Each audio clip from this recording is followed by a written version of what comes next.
ගොවියෙක් විතර මේ සැරේ පළාත් පාලන මැතිවරණ ගැන මොකක්ද හිතන්නේ?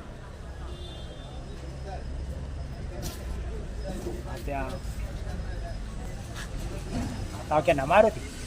කාටද මේ සැරේ සහයෝගය දෙන්න හිතන්නේ ඉන්නේ? අපිට මේ කියන්නව දෙන්නේ. මේ සැරේ පළාත් පාලන මැතිවරණ ගැන ගොවියෙක් විතර මොකක්ද හිතන්නේ?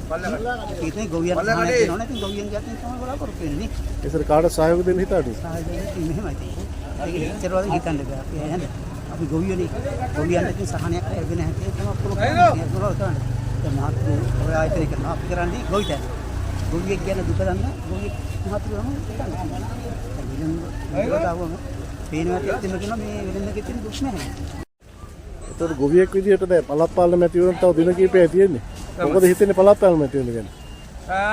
මේ පාරිතින් රජයේ එච්චර මේ වෙන එකක් නැහැ නේ පරාජය වෙයි කියලා තමයි මම හිතන්නේ. ඒ කියන්නේ කිසිම දෙයක් ගොවිතැන් කරන ගොවියෝ වශයෙන් ඒ මිනිස්සුන්ට කිසි දෙයක් ලැබුණෙත් නැහැ නේ. කියපු දේවල් ලැබුණේ නැහැ නේ. දැන් පළාත් වල වී ගොවියට ඒ කට්ටියට පෝරසන ආධාරය හම්බෙලත් නැහැ. ඒතකොට මෙහි මේ එළවලු වගා කරන ගොවියට කිසි දෙයක් ලැබුණේ නැහැ. ඉතින් පරාජය වෙයි කියලා තමයි මම හිතන්නේ.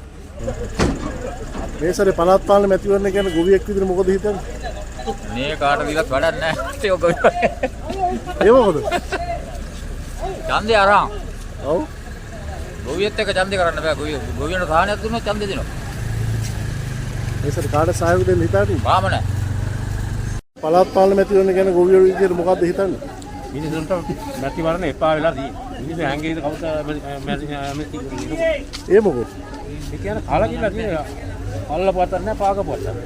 මිනිස්සුන්ට දේශපාලනේ නෙමෙයි දැන් ඕන. ඒ පළාත් පාලන මැතිවරණ කාට සහයෝගය දෙන්න? කාට නොදැයි ඉන්න තමයි කල්පනා කරන්නේ. ඒ මොකද? මොකද කියන්නේ ගොවියට කිසිම තැනක් නැහැ නේ කවදාකවත්.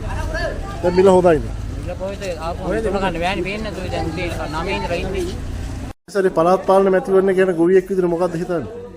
කාර්ය දුන්න චිත්‍ර තමයි